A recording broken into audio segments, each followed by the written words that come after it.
तो इस वीडियो में हम भारतीय सेना के उस गौरव गाथा की चर्चा करेंगे जिसकी पूरी दुनिया कायल है, क्योंकि दुनिया का सबसे ऊंचा युद्ध का मैदान जहां पर -55 डिग्री सेल्सियस टेम्परेचर रहता है, वहां पर भारतीय सेना दुश्मन का मुकाबला की।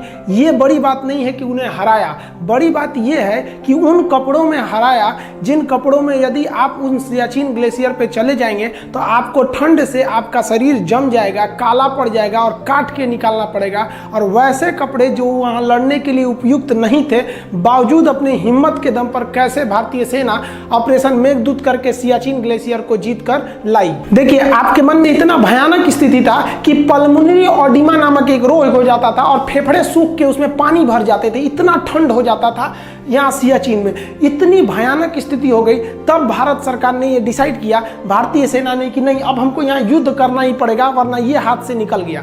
तो इसके लिए हमें क्या चाहिए थे? कपड़े चाहिए थे, क्योंकि ये एक दो पहाड़ी नहीं था। आप ये देखिए, ये ट्रायंगुलर शेप जो है ना, ये हम सियाचिन बना दिए। इस सियाचिन में यहाँ पर है आपका काराकोरम, ये चाइना से रास्ता दे देता है, और ये पीओके है। तो ये एरिया हम यहाँ पे काराकोरम बना दिए, ये पूरा एरिया सियाचिन है। इसका सबसे निचला में आता होगा सियाचिन कितना बड़ा है। तो सियाचिन देखिए बहुत बड़ा एरिया, ये कई पहाड़ों का एक समूह है। ये जितने भी पहाड़ है ना, सब के सब पहाड़ बर्फ से ढके हैं। ये जो सियाचिन ग्लेशियर है ये बहुत ही महत्वपूर्ण है, क्योंकि इधर है आपका पीओके, पाक ऑक्युपाइड कश्मीर, और ये जो एरिया है ये है अक्साई चीन।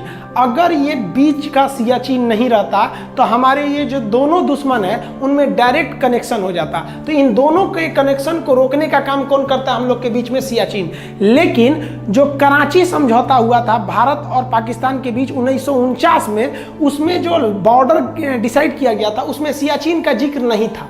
तो पाकिस्तान इसका फायदा उठाना चालू किया 1977 और 78 में। वो यूरोप के लोगों को कहा कि आप हमारे यहाँ आइए और सियाचिन के पहाड़ियों पे चढ़ के देखिए, आप लोग को पहाड़ पे चढ़ने का बहुत शौक है। वो ये जानना चाहता था कि अगर ये यहाँ से यूरोपीय आएंगे और परमिशन हमसे लेंगे तो ये एक तरह का कानूनी कागजात हो जाएगा कि भाई एरिया NJ 9842 कहलाता है। इसके आगे एक और पहाड़ी पड़ता है जो ग्लेशियर है, उसका नाम है ग्योंगला। ला का अर्थ होता है दर्रा, पहाड़ों के बीच का रास्ता। उसके आगे जो सबसे महत्वपूर्ण है वो है बिलाफोंडला। ये बिलाफोंडला पे अगर कब्जा हो गया तो बिलाफोंडला काफी हाइट पर है, और यहीं पर है आपका साल्टोरो रेंज नामक पहाड़ी। अगर बिलाफोंडला पे कब्जा हो गया और साल्टोरो रेंज पे कब्जा हो गया तो साल्टोरो रेंज यहाँ की सबसे हाइट पर है, इससे हम पूरे सियाचिन लीजिए। तो कहा कि पैसे का टेंशन नहीं है, हम आपको 2 साल तक ऐसे कपड़े और ये तरह के इक्विपमेंट नहीं दे सकते, क्योंकि हमारे पास ऑलरेडी इतना ना ऑर्डर आ चुका है कि हम उसी को पूरा नहीं कर पाएंगे, और हमको हर हाल में इसी साल उस ऑर्डर को पूरा करना है। तो भारतीय सेना ने कहा कि चलो भाई, हम दूसरी कंपनी से ले लेते हैं, कहीं से भी खरीदना है। तब तक उसी बीच भारतीय सैनिक को दिमाग में आया, पूछते हैं कि खरीद कौन रहा है। तो उनसे पूछा कि आप ये इतना ज्यादा ऑर्डर किसके लिए ले हैं? तो कहा कि पाकिस्तान का ऑर्डर है।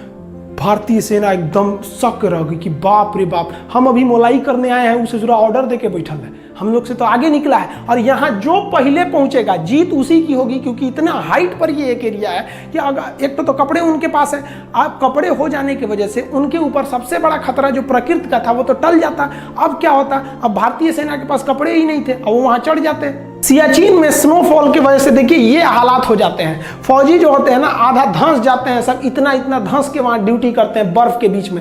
और भारतीय सैनिक के पास उस वक्त कपड़े नहीं थे जो इस ठंड को रोक सके। अब भारत के सामने 2 रास्ते थे, अभी मरो या 2 महीना बाद मरो, क्योंकि 2 महीने बाद उन लोग पूरा का पूरा कपड़ा सप्लाई कर देते पाकिस्तान को, और तब भारत के पास क्या करना पड़ता। तब उस समय कुछ समझ में नहीं आ रहा था भारतीय सैनिकों। तब ब्रिगेडियर चन्ना और नरिंदर बुल कुमार नामक कर्नल ने कहा कि हम लोग इसी कपड़ों पर चढ़ाई कर देंगे, क्योंकि अगर देर करेंगे तो मरना फिक्स है। अभी क्या है कि अभी उनके पास भी पूरे कपड़ों की सप्लाई नहीं है और हमारे पास तो साफ नहीं है। तो एक काम करते हैं, पहले ही हम लोग हमला बोल देते हैं, वहां जो होगा देखा जाएगा। लेकिन इनको सबसे ज्यादा दिक्कत था कि लड़ाई जवानों से जीती जाती है, अपनी सैनिकों से जीती जाती है। सैनिकों को पता था कि इनके पास ऐसे कपड़े नहीं है जो ऐसे दुर्ग ऊंचा युद्ध का मैदान है और सबसे ऊंचा भारत का बंकर है। इसके बाद फिर पाकिस्तानी ने 1989 2 साल बाद फिर हमला किया, लेकिन क्या फर्क पड़ता है भाई, आप हमला करते रहिए, कोई फर्क नहीं पड़ने वाला है। तब से लेकर आज तक सियाचिन भारतीय सेना के नियंत्रण में है। इस